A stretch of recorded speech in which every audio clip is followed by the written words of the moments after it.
বিএনপির জন্ম হয়েছিল হা ভোটের মধ্য দিয়ে। বিএনপি যদি না ভোটে স্টিক থাকে, বিএনপির হলো মৃত্যু হবে না ভোটের মধ্য দিয়ে। রাজনীতি এখন উত্তপ্ত এক শব্দে, গণভোট। একদিকে জামায়াত সহ ৮ দলের হুঁশিয়ারি, যারা জুলাই বিপ্লব মানবেন না তাদের জন্য ২৬ সালে কোনো নির্বাচন নাই।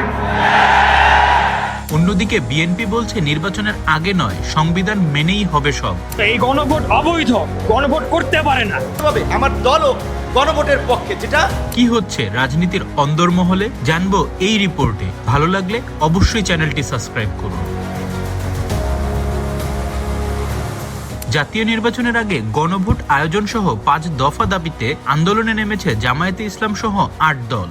শনিবার ঢাকায় তাদের কার্যালয়ে এই ৮ দলের লিয়াজু কমিটির বৈঠকে জানানো হয়, গণভোট জাতীয় নির্বাচনের আগেই করতে হবে, না হলে ১১ই নভেম্বরের জনসভা থেকে ঘোষণা আসবে কঠোর কর্মসূচির। এর আগেও ৬ই নভেম্বর ঢাকায় তারা সমাবেশ করে এই দাবিতে জোর দিয়েছিল। তাদের দাবি, জুলাই সনদ বাস্তবায়নের আদেশ জারি, জাতীয় নির্বাচনের আগে গণভোট এবং নির্বাচনে লেভেল প্লেয়িং ফিল্ড নিশ্চিত করা। জামায়াত নেতা হামিদুর রহমান আজাদের মতে, আমরা পজিটিভলি এগোচ্ছি, নির্বাচনের উপর কোনো হুমকি নয়, বরং জনগণের মতামত জানাতেই চাই এই গণভোট। কিন্তু বিএনপির অবস্থান ভিন্ন। তারা বলছে সংবিধানে গণভোটের কোনো ধারা নেই, তাই নির্বাচন বিলম্বিত করতে যদি কেউ এই ইস্যু তোলে সেটা জনগণ বুঝে ফেলবে। বিএনপি নেতা আমির খসরু মাহমুদ চৌধুরী এর মতে, কথায় কথায় রাস্তায় নামলে অন্য দলও নামবে, সংঘর্ষ হবে, এজন্যই কি আমরা শেখ হাসিনাকে বিদায় করেছি?